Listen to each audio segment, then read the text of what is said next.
Hello mga ka-Olivers, dito tayo nga sa Pan Pacific. Today is May 23, 3:23 p.m. Ayan po siya.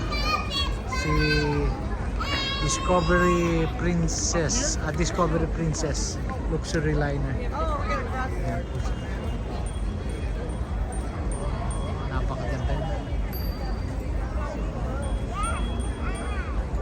So one day at biyahe yata nito Alaska. Kaya mga ka-Olivers, natsyempohan namin, nakadaong siya rito sa lugar na to.